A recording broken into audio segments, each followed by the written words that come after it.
knew it was coming. Why I hate my all-new 2018 Audi S4. Stick around.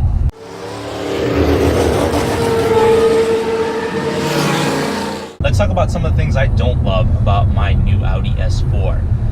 This list is really small.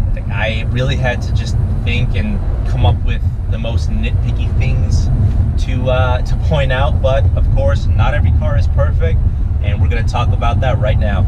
The number one thing that I really don't like about this car is the fuel economy. So yeah, it's a sports car, and Audi states that you get on average about 23 to 25 combined miles per gallon, and honestly I've really not been seeing that at all. So I'm at about 1,200 miles right now. I know, for the first 1,000 miles or so the car was breaking in, so fuel economy would be all over the place and really not so great towards the beginning of the motor's life. We're still in wintertime here in New England, so winter fuel was really not the greatest, but I'm really averaging about 12 to 15 miles per gallon, and that's in comfort mode, where everything is very light, more fuel efficient, nothing's aggressive, the engine isn't revving higher, transmission isn't revving longer and shifting harder. It's just everything is in a more comfortable light mode, and it's just I'm averaging about 200 miles per tank, a full tank, and I have tested out driving the car very economically, not pressing on the throttle hard at all. I managed to maybe do about 220 miles on that tank. This is a short-term review of the fuel efficiency, or hopefully a short-term complaint, but I really don't like the fuel economy of this vehicle. So far, it sucks. But hey, there's a lot of perks from that. It is a sports car. It's a V6 turbocharged motor. It's got tons of power, so it is what it is. It's not the worst, but it's not the best. Another thing I really don't love about this car is the fact that you can no longer get the Audi S4 in a manual transmission. Now, that sucks. Coming from somebody that loves driving manual transmission, my last maybe 5 or 6 cars have had a manual transmission in it. It's unfortunate that you can no longer have that option. I understand that you get much better performance out of this automatic transmission, and I by no means hate this transmission at all. It's a fantastic transmission. I just wish that you had the option of getting a manual transmission, because I know for sure I would have definitely opted for a manual.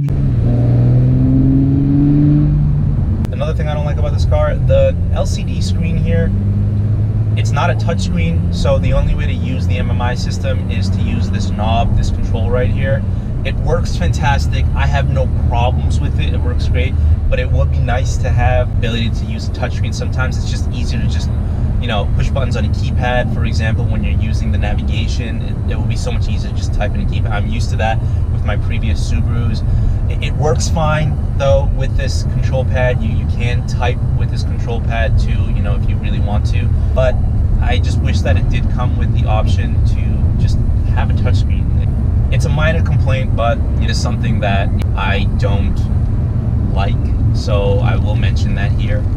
Another thing I don't like about this car, it comes with an auto on-off feature.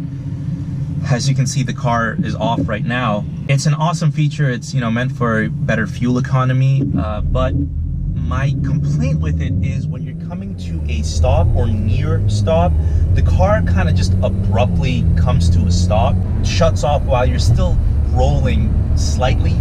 It's nothing crazy, but it makes it like a jarring experience. So it's not a smooth, refined, luxury experience that you feel. It's kind of just, okay, you're coming to a stop and the car just shut off. You're still kind of rolling a little bit and braking, and it's not a smooth transition to what it's trying to do.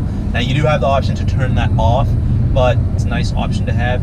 It doesn't bother me so much having the vehicle turn on and off unless I'm going for a more spirited drive.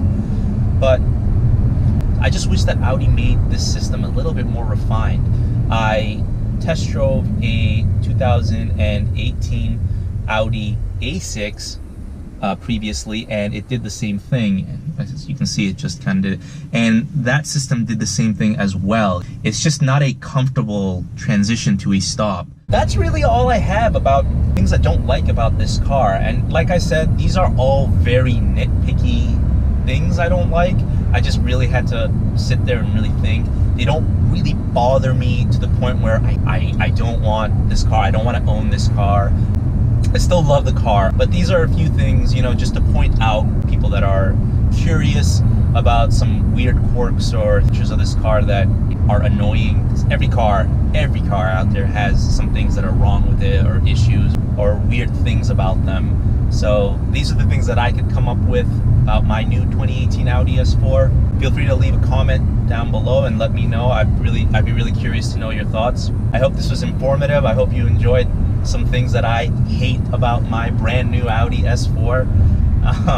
I will be doing a full in-depth review of this vehicle shortly, so stay tuned for that if you want to know everything there is to know about the 2018 B9 S4. If you did enjoy this video, go ahead and hit that like button, and if you're new to the channel, please hit that subscribe button. I have so much more content heading your way. Got tons of stuff to do with this car, got tons of reviews coming up in the near future, as well as some awesome content, meeting new people, awesome rallies, and so many fun things on the road ahead in 2018. So stick around, hope you enjoy, and as always, thanks for watching. See you next time. Whatever you do